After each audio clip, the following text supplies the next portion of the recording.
In case you'd like to know which earbuds I personally use in day-to-day life the most, then stick with me after the intro. Hi everyone, my name is Andy and you're watching Andy's Tech Tone. Recently, I started to notice a pattern after having repeated glances at the list of connected Bluetooth devices on my phone. I realized that apart from testing new ones, there are just a handful of earbuds that I've been using on the regular. And that gave me the idea to share with you what my personal go-to earbuds are these days. A big part of the story is that a couple of months back I switched to Android after using an iPhone for several years. And it also means that having a Xiaomi 14 now, I stopped using my trusty jack of all trades 2nd gen Apple AirPods Pros. And honestly, if I was still on iOS, this list would probably only consist of one single item, making this video a lot shorter, but that's not the case anymore, so let's see what actual earbuds I've been using the most recently. Okay, let's start with the buds I've probably used the most of them all over the last 6 months or so. And these are the Jabra Elite 8 Actives. And the reason for that is simple. As of late, I've been training a lot, on average about 10 hours plus a week. And I do spend most of that time on a smart trainer at home, in the gym or running outside. The smart trainer with a bike on it makes quite some noise and it can get really hot real quick if you start pushing the pace indoors. So ANC and sweat resistance are two major features. In the gym, there is always music coming from the speakers, and listening to my own favorite tunes plays a crucial role in getting in the zone, so better than average active noise cancelling is really a must-have for me. And again, there is the immense sweating if you do it right. The same applies to treadmill running, which I try to avoid as much as I can, but sometimes the weather conditions force me to do some running indoors. And then there is running outside.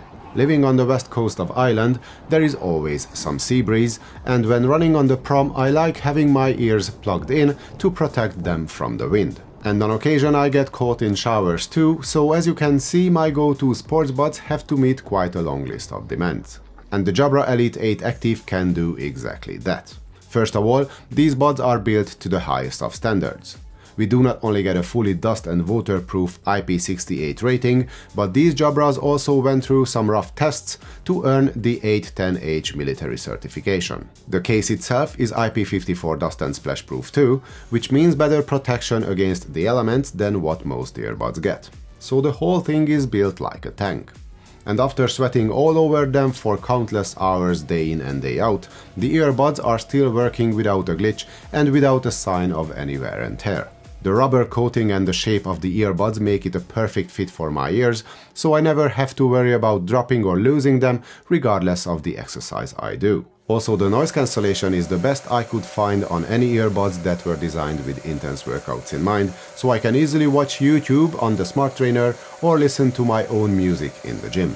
The hear-through mode is okay too, even though it's not quite as good as what Apple can do with the AirPods Pro 2, so if I don't need that much of an awareness when running outside, I simply turn the ANC off with a single press on the button. And that takes me to another important feature, which is having physical tactile buttons which work consistently well across all conditions and can be fully customized as well. Despite the rather small 6mm drivers, the sound quality can be punchy enough for workouts thanks to the deep-sitting nature of the buds. The one thing I do not like that much is the fact that the treble can get a touch too hot and sibilant when you start pulling up the volume, and there is also the rather closed-in center-focused image. What I don't mind at all is the mic quality and the lack of high-res codecs, for example, but what comes in handy sometimes is the flawless execution of multi-device connection, aka multipoint, especially when I'm on the smart trainer where I use both an iPad and my phone at the same time.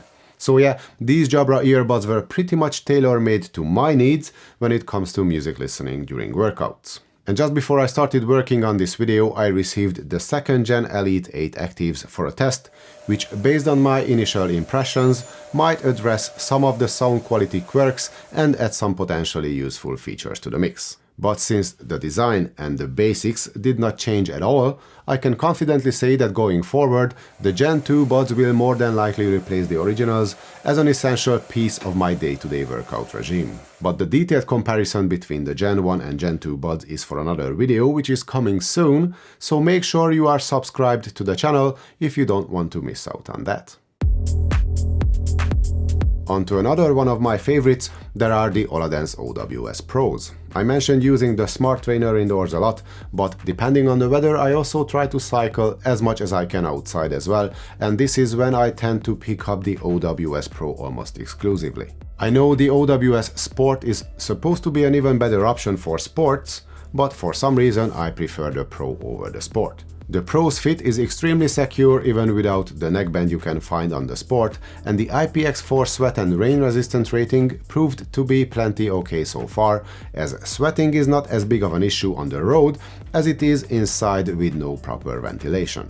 The force touch buttons, while not as easy to use as the actual buttons on the Jabra for example, do their job just fine, and you also get the Oladance button, which can act as a remote controller, so you never even have to touch your earbuds on the bike. Another use case where my first choice is the OWS Pro is running outside on a nice day with minimal or no wind, because in this case I do not need to worry about my ear canals. I know you could say that there is always wind on the bike too, but in that case, the situational awareness and my immense need for safety on the road overrides everything else, if that makes any sense. On occasion, since I test all sorts of in-ear buds a lot on the daily, I also like using the OWS Pro when I simply want to give my ear canals a break, yet I want to listen to some podcasts or watch videos without bothering anyone else around me. I know the sound quality of the OWS Pro is not the most open and voices can sound a touch too warm by default, but there is the pure voice EQ preset in the app which gets the job done for me. And probably the main reason I prefer using the Oladance open ears over anything else in its class is their top tier comfort. The earbuds are neither compact nor they are the most lightweight, but somehow this design just agrees with my ears 100%. Oladance might not offer you high-res codecs and all the bells and whistles, but that long-term comfort is hard to beat, at least in my case it is. And since I brought up the design of the earbuds, I simply think that the Oladance OWS Pro are the most beautifully crafted open ears in existence, and that's something I find irresistible too. Moving on to something more casual and maybe something I'm less emotionally attached to, let's talk about the Bose QC Ultra. The fact that these earbuds made my list might be surprising to you, and honestly, I was a bit surprised at that myself too. But if I think about it, the only reason I use the Bose buds is their top-of-the-class active noise cancellation. So whenever I find myself in a situation where I need complete isolation, I reach for the QC Ultras. There is traveling, for example, when I don't want over-ears to take up too much space in my small carry-on bag, so I simply toss in the Bose buds. I find the QC Ultras utterly comfortable to use for hours on end, and while I would not use them for workouts, they work extremely well when all I want is just strolling around in town.